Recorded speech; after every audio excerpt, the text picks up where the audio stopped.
A lot of the same issues from last season. Real Madrid went 90 minutes at the Bernabeu without scoring a single goal from open play. Real Madrid dominated possession with over 70% but created an XG of 1.43, including the penalty from Kylian Mbappe. Real Madrid had a field tilt of 88%, with Vinícius and Álvaro Carreras dominating the ball progression stats. But Vinícius and Carreras struggled to combine because at times Álvaro Carreras would make those overlapping runs and Vinícius wouldn't read them. Álvaro Carreras played in an inverted role. This is something that Xabi Alonso spoke about before signing him, is that he is a player who can play on the inside. And we saw why, because it's clear that Xabi Alonso wants to use Vinícius on the wings and have Álvaro Carreras as a ball-playing dominant player in the inside, in an inverted role. But at times when Carreras was making those overlapping runs, Vinícius was not reaping the rewards of those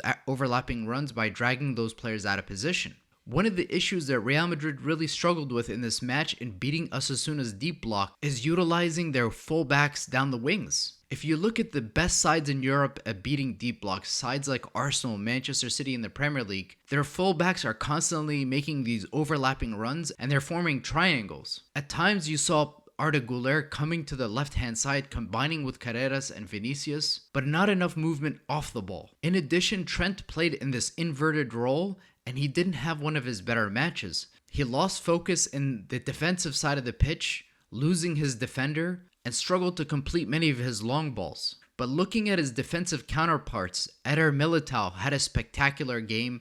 He really complements Dean Huijsen because Eder Militao is a very physical center back. He likes those one-on-one duels where he's able to get into the physical side of the game, whereas Dean Huijsen is a very technical player who had a spectacular performance once again. Dean Huijsen had 7 clearances, 89 passes, had 2 key passes, completed 16 out of 17 long balls. Dean Huijsen looked like a veteran center back.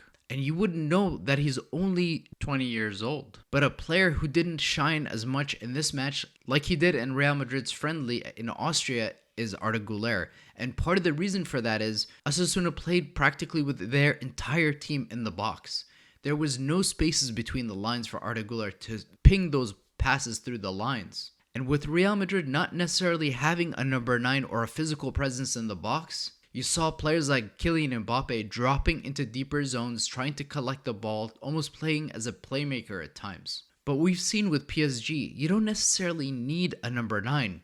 But one of the positives we take from the game today is that Real Madrid, when they lost the ball, the way they recovered the ball very efficiently was clearly very effective, because it's something Xabi Alonso clearly worked with the players. Not only were we seeing Kylian Mbappe and Vinícius both pressing, we saw a collective effort by every player on the pitch to recover the ball as soon as Real Madrid would lose it. The intensity of the players when they were looking to recover the ball as soon as they lost it was a significant, much better than last season. Speaking of ball recoveries, a player who came in and was very effective in winning the ball back whenever he was off the ball was Franco Mastantono.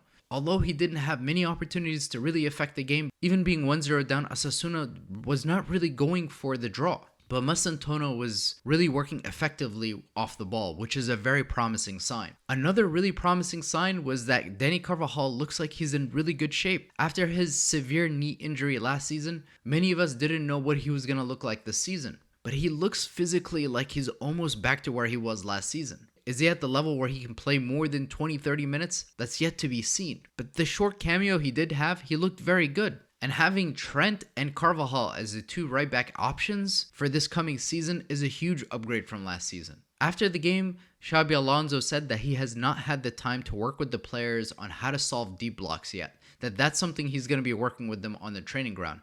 And it showed, because even in moments when Real Madrid was through and they had those opportunities, there was nobody either attacking the back post, and when Álvaro Carreras was making those overlapping runs, we weren't able to take advantage of it. Brahim Diaz didn't have one of his better performances, which begs the question, what is going to happen with Rodrigo? Because not only is a player who just turned 18 years old coming in front of Rodrigo, a 2-time Champions League winner, but also Gonzalo Garcia, a player who was at the Castilla last season. I understand that Xabi Alonso may not be the biggest fan of Rodrigo, but I'm struggling to understand why Rodrigo was not given any kind of minutes. This can't just be a tactical thing. There has to be something more to it. This has to be the club telling Xabi Alonso not to play Rodrigo, because Gonzalo Garcia did have a really good cameo in the Club World Cup. Franco Mastantono hopefully will have a very bright future at Real Madrid, and he's a left footer playing on the right hand side. But Rodrigo has been at Real Madrid for so long and he's proven himself at the highest levels. And having him not feature or play at all makes no sense.